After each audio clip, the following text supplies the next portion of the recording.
நீங்கள் எப்படி பார்க்கிறீர்கள்?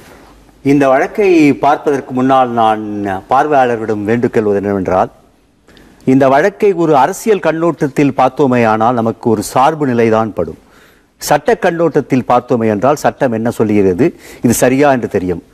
இந்த முதல்வருடைய இந்த முடிவுக்கு முதல் காரணமான ஒரு தவறு உச்சநீதிமன்றத்தில் நடந்திருக்கிறது. உச்சநீதிமன்றம் இந்த தீர்ப்பை மொத்தம் 31 பத்திகளாக சொல்லியிருக்கிறது.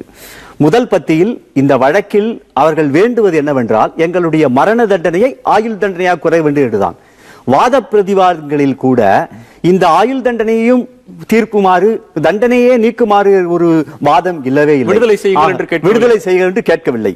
ஆக 1 to 31வது பேராவில் கடைசி 4 வரி வரை இந்த மரண தண்டனையை ஏற்கனவே நாங்கள் 15 பேருக்கு கொடுத்ததனால் தூக்கு தண்டனையை நாங்கள் ஆயுள் தண்டனையாக குறைக்கிறோம் என்று சொன்னவரை சரி.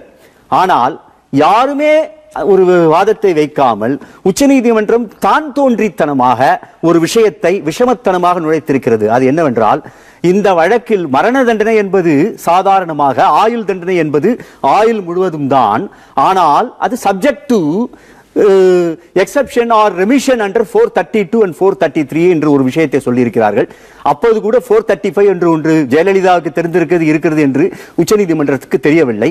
ஆக உச்சநீதிமன்றம் எந்த ஒரு காரணமும் இன்றி இந்த ரெமிஷன், அதாவது முழுவதும் தண்டனை குறைப்பதற்கான ஒரு அறிவுரை போல ஒரு செய்தியை பதிவு செய்தது.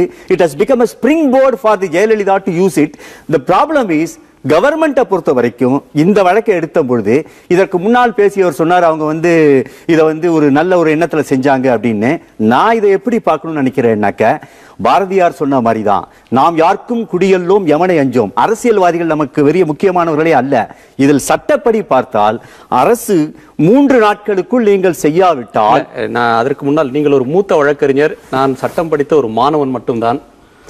ஒரு உச்சநீதிமன்றம் தெரிவித்திருக்கக்கூடிய ஒரு தீர்ப்பை ஒரு விஷமத்தனமாக பிரேயர்லே இல்லாத, வேண்டுகோள் முன்வைக்காமலேயே வலிந்து சேர்க்கையாக சொல்லியிருக்கிறார்கள் என்று விஷமத்தனமாக என்று சொல்வது ஒரு உள்நோக்கம் கற்பிக்கக்கூடியதாக இருக்கிறது. நீங்கள் உங்கள் பொறுப்பை உணர்ந்து பேசக்கூடிய மூத்த வழக்கறிஞர். உச்சநீதிமன்றத்தினுடைய தீர்ப்பு என்பது அது எந்த வழக்கு முன்வைக்கப்பட்டிருக்கிறதோ அதை சொல்லும் வரைதான் அது உச்சநீதிமன்ற தீர்ப்பு. ஒரு தீர்ப்புக்கு தேவையில்லாத ஒரு விஷயத்தை சொல்லிவிட்டது. அந்த தீர்ப்பு அதோடு நின்றுவிடவில்லை.